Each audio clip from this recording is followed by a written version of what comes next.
Bonjour et bienvenue au Dreams, j'espère que vous allez bien. Moi ça va, pas trop nickel. Il faut qu'on parle. J'ai un magnifique caméraman derrière moi et on a un magnifique iPhone 15 pour filmer. Et puis il y a une magnifique épave. Bon du coup on vient de voir le garage. Il y a la petite vidéo présentation qui a dû arriver il n'y a pas longtemps. Et ça va être sûrement la deuxième ou la troisième vidéo de la chaîne. Donc ça c'est quoi? Ça c'est E46, donc c'est un 332 E46, une phase 1. Donc c'est le 6 cylindres en ligne, 3 litres diesel, turbo du coup, bien évidemment. Et c'est le 180 chevaux que j'ai racheté il y a 3-4 mois. Ouais, il doit y avoir 3-4 mois. Et j'ai roulé 10 000 bornes avec. Et puis le 6 août, dimanche 6 août, celle-là, là, cette chose-là, elle tombe en panne. Donc accessoirement, on a perdu l'alternateur en direction de Seno. Effectivement, cette belle chose. Bon, Ça là, bien merdeux. Valeo. Donc on peut accessoirement dire que Valeo c'est de la merde. Oui. Enfin, il a quand même tenu 20 ans le bestiau. Finalement, peut-être pas tant de la merde que ça, quoi. Il a quand même tenu 20 ans. Donc cette caisse-là, elle est février 2002, 2003. Et il a tenu jusqu'en août 2023. Ouais, ça va, hein. Donc en vrai, il a quand même tenu 290 000 km tout pile. Elle est vraiment tombée à 290 000 tout pile. Mec, j'adore le tout pile. Tout pile. Exactement tout pile. Comme quand j'ai mis le plein dans la Clio hier. Ça arrivait à 40 litres, tout pile. A few minutes later. Du coup, je pense que vous pouvez le voir, c'est un putain de chantier. Il y a eu quelques petits dingueries entre temps. Quand je l'ai récupéré ce véhicule, il y a le flecteur de transmission qui était mort et ça a saccagé le palier de transmission. Donc ça, j'ai dû y remplacer. Mais ça, j'ai déjà remplacé depuis longtemps. J'essaierai de vous retrouver mes story snap. C'était marrant. C'était marrant pour ceux qui ont regardé parce que pour moi, débourser 206 € de flector, 212 € de flector, j'ai eu mal au cul. Mais du coup, il y a eu ça, mais pas que. Parce que, en gros, tous les 1000 bornes, je devais rajouter du LR et je savais pas d'où ça venait.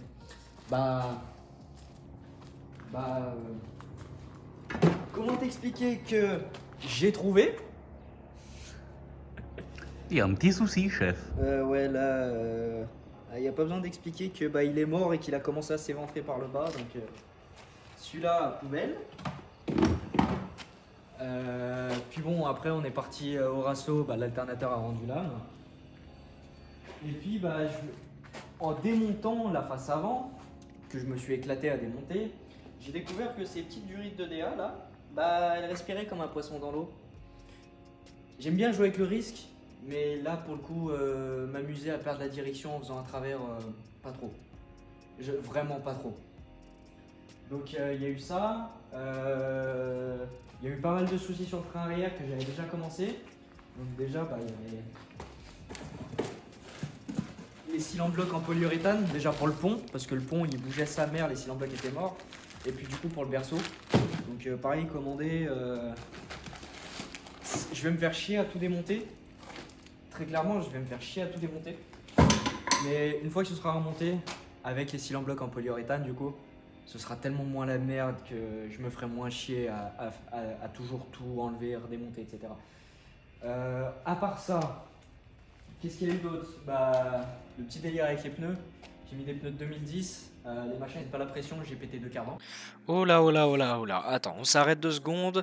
Sur ce que je viens de te dire là, comme quoi j'avais mis des pneus, enfin c'est réel, hein, j'avais mis des pneus de 2010 sur cette voiture et je pensais avoir sauté des cardans.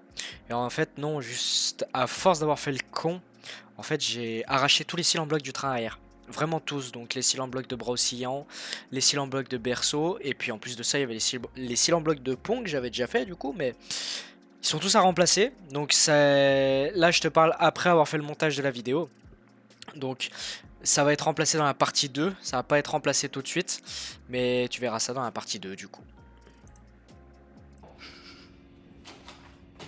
Fous-toi bien de ma gueule, toi. Ah, mais clairement. Qu'est-ce que j'ai fait d'autre? J'avais fait tout l'intérieur. Donc j'avais nettoyé tout l'intérieur parce que bah la caisse elle commence à se faire vieille. Il n'y a plus de batterie, ça allumait. Il a mis 15 piges à s'allumer la veilleuse dedans. Sérieux? Ah vraiment. J'avais fait tout l'intérieur et tout. Je suis allé chercher l'intérieur arrière. Du coup tout ce qui est assise arrière, etc. Je suis allé chercher à côté de Valence. Le gars il m'a vendu 80 balles le tout. Donc 80 balles le tout. 80 balles le tout T'as pas payé cher, hein? avec les montants, les dorsales et l'assise. Bah l'assise c'est déjà la neuve du coup, enfin la neuve d'occasion. Mais quand tu vois l'état du cuir de l'ancienne, de la nouvelle et l'état du cuir de l'ancienne, il est sec, il est dur sa mère, j'ai essayé de le graisser et tout. Ah, tu m'étonnes, Laisse même tomber, ça l'état, revient putain, pas. c'est. Ah mais il a bouffé le soleil sa mère et donc du coup bah ça c'est plus ou moins irrattrapable. Hmm. D'ailleurs je te demande tout de suite si tu as un siège. D'accord. Alors, je sais pas si on l'entend. Ça va le fantôme? Mais il y a un truc qui a bougé. Tu viens me checker ou comment ça se passe? Donc, si tu as des sièges avant de E46 blanc électrique, parce que c'est pas une voiture de Ah, pédale, oula. hein, avec. Passe peut-être pas enfin, sur YouTube, ça. Je sais pas, il y a des mecs qui achètent des E46 pour mettre des. Avec des sièges manuels. Pourquoi? Je te pose la même question. D'accord. Enfin, je sais pas, t'achètes le luxe à l'allemande, Oui. tu prends des options de merde. J'ai jamais compris ces gens-là. Sincèrement. Bah ouais. Enfin bref, je te disais, si tu as des sièges avant de E46 en blanc, crème, électrique, chauffant, attention c'est très important, C'est le chauffant, tu mets un message dans les commentaires ou tu vas sur le Insta du Dreams Garage et on négociera un tarif. Enfin bref, à part ça, bah, qu'est-ce qu'il y a eu d'autre? Toutes les pièces là à remplacer. Donc il y a les 4 roulements, il y a les amortisseurs arrière, il y a les cardans arrière. En même temps, il n'y a pas de cardan devant. Donc il y a les cardans. Possiblement, si ça résout pas mon problème actuellement, il y aura peut-être l'arbre de transmission à faire aussi. Il y a ces putains de cils en bloc à sortir, parce qu'à sortir ça va être un putain de scandale. Mais par contre à remonter ça va y aller comme un doigt dans un pétou. Oui, accessoirement je voulais dire que tu prends dans le petit, mais... Comment ça, moi? Je prends rien, hein, c'est moi qui mets. Hein. Oui, bien sûr. Donc voilà, après, sincèrement, ça reste une caisse qui est assez saine. Niveau châssis, il y a un point de rouille. Il y a un petit point de rouille, Putain. c'est au niveau d'un passage de cap de frein. Je te jure que c'est vrai. Putain. Et le berceau arrière, bah ça c'est juste le fait qu'elle est séchée pendant Oui, 6 bah ans oui. sur un parking. Mais Bah, le berceau arrière, ouais, ça me choque pas, mais putain, je pensais qu'il y avait plus de rouille, ah tu non, vois. franchement, elle est saine. C'est une ancienne voiture suisse, elle est Ah saine. bah putain. Et après, une fois que tout ça sera fait, que le train arrière sera effectué, parce que ça va être la chose la plus chiante qui va se passer normalement aujourd'hui si tout va bien, mais pour sortir les cils en bloc, il va peut-être falloir une presse. Mais pour le coup, une fois que ça se sera fait, faut se pencher sur ce putain de moteur, parce que très clairement, il sort pas ses chevaux. Genre, je suis monté dans une E46 phase 2 du coup, mais c'est le 204 chevaux du coup. Il marchait 100 fois plus fort que ça. À bas régime, j'ai rien. Genre jusqu'à 4000, j'ai rien dans le sac. Mais par contre, de 4000 à régime de régulation, c'est la guerre. Sincèrement, c'est la guerre. Elle a tout en haut, rien en bas, c'est ça qui est bizarre. Et apparemment, c'est un turbo à géovariable.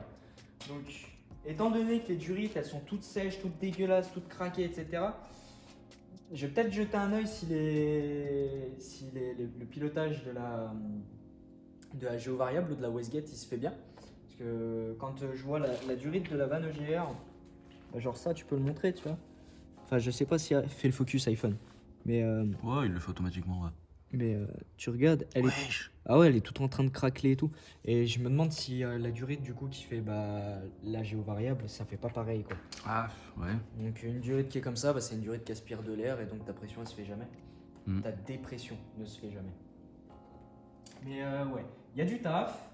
Et puis il y a peut-être la face avant où je vais peut-être y faire quelque chose aussi. Même si je suis amoureux de la gueule de la phase 1.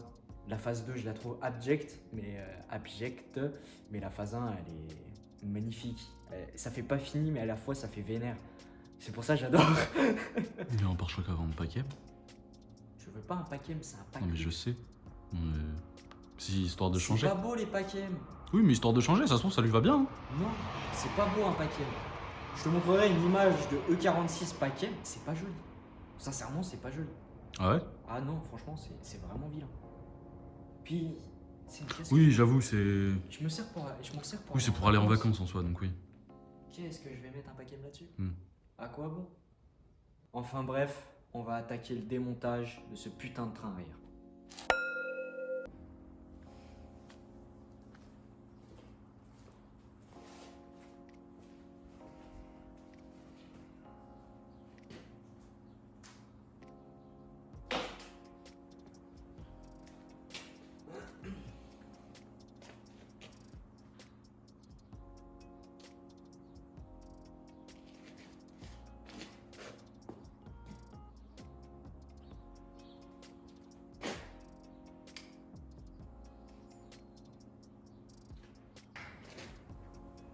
Comment ça va? Comment ça va? Que dire? Bah ça fait 6 mois.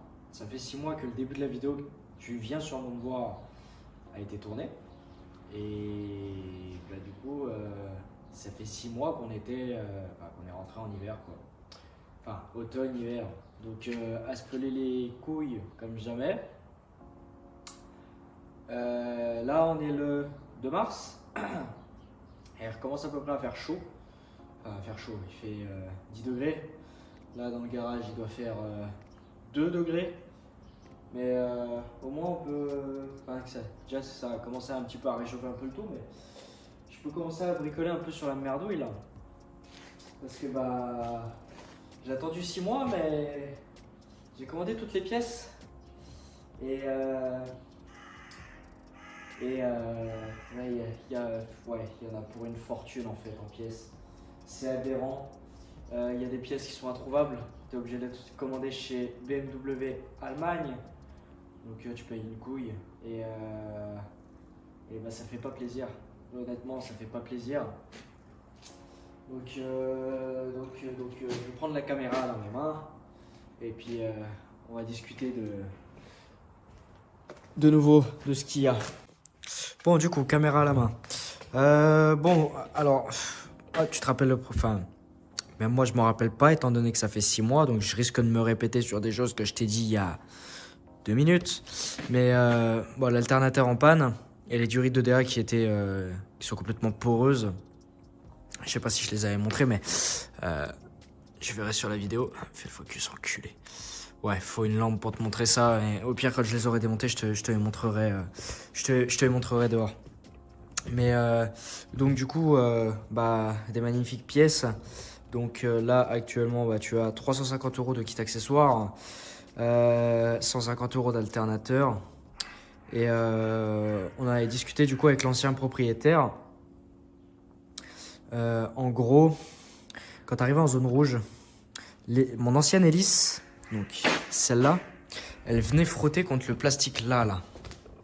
Au-dessus là, tu vois. Elle venait frotter contre ça. Donc du coup, bah, pour le prix que ça coûte, le kit complet il coûte 100 balles. J'ai préféré le commander. Je me suis dit, si jamais il y a une hélice qui pète sur l'autoroute ou quelque chose comme ça, ça va faire des dégâts sa mère et j'ai pas envie de prendre le risque. Donc du coup, bah ça, 136 € de batterie parce que j'ai fait le bouffon. Tu me connais, je suis un peu con. J'ai laissé la batterie dans la voiture alors que bah il y avait plus d'alternateur, il n'y avait plus de batterie, il n'y avait plus rien et en fait j'ai claqué la batterie. Je suis un idiot. Un gros idiot. Mais du coup, à part ça, bah, je t'ai pas montré, mais j'ai ouvert le pont aussi. Parce que bah il fallait. Donc du coup bah j'ai ouvert le pont, j'ai fait la vidange. Bah oui, j'ai pas le choix de faire la vidange, espèce de bouffon. Mais le pont est en très bon état. Pour le coup, il n'y a aucun souci. Il faut juste que je retrouve un joint. Il y a l'huile de pont là-bas. Et puis, j'avais commandé de la mécacile pour mettre dedans. C'est une caisse qui va faire uniquement que de l'autoroute. Donc, je préfère être tranquille quand je fais uniquement que de l'autoroute. D'accord? Donc ça, du coup, la batterie, je t'ai dit. L'huile moteur, du coup, maintenant. Comment décrire ça? Mon nouveau gros jouet. Et ça, là, mon nouveau jouet. On en rediscutera quand j'en aurai besoin, d'accord? Ensuite, maintenant qu'on en est là, les fameuses durites de DA, du coup. Donc, commandées chez Ubauer. Hein. Donc, les durites qui valent une putain de fortune, sa mère. Donc t'as ça, t'as le serpentin de refroidissement. Parce que le mien, il est foiré. Et puis, ce qu'il y a pour la révision. Et ce que j'avais déjà commandé il y a des mois déjà. Il y a plus de 6 mois. Maintenant. Depuis 6... Enfin ouais, ça remonte à août la commande là. Donc, tu vois, ouais, ça... Ça commence à faire... Ça commence à faire beaucoup de choses commandées, mais toujours pas montées sur la voiture. Et quand tu commences à en avoir pour 3000 € et que ta deuxième voiture commence à souffrir un petit peu parce que ça c'était du très haut de gamme. Deuxième voiture c'est une Clio 2. Tu comprends qu'à 18 ans elle commence à avoir quelques sévices. Il est temps que celle-là reroule. Et quand tu vois ça, tu te dis elle va pas repartir demain. Et moi quand je vois ça, je me dis putain il y a du taf parce que toi tu vois que la face avant. Il y a le berceau derrière à tomber. Donc je suis dans une putain de giga merde et il faut que ça avance. Bon, je t'ai dit comme quoi je rebrancherai la caméra si j'avais quelque chose en particulier à te montrer. Ça faisait 6 mois que j'attendais de changer mes putains de roulements. Devant, derrière aussi, parce que j'ai pas la douille. Et j'ai commandé le kit poids lourd. Je crois que la taille du cliquet peut te faire comprendre que c'est un kit poids lourd. Jusqu'à la douille 60. Alors, je vais dire ça comme ça, mais Carter Cash, vous êtes des putains de bouffons. Parce que du coup, vous n'auriez pas eu votre site en maintenance le jour où j'ai commandé ce kit-là. Là, je prenais le vôtre, votre kit de merde où il n'y a rien dedans. Et là, du coup, j'ai pris... il valait 10 balles de plus, il était en réduc.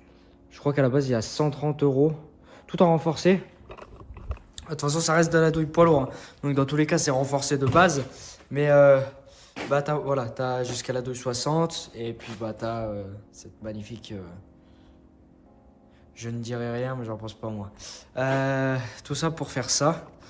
J'en ai un peu chié à les desserrer mais quand tu vois l'état, il y en a un il gratte un peu et même quand tu roules t'entends les roulements. À mon avis les 4 ils sont morts de chez mort. Ceux de devant c'était pas pire, par contre ceux de derrière ils doivent être rincés. Parce que t'entends. Et la caisse, le pont, il est nickel. Il fait pas de bruit, il a pas de jeu, il a que dalle. Donc, soit ça, soit c'est la boîte. Mais ça m'étonnerait que ce soit la boîte. C'est pas possible que ce soit la boîte. C'est...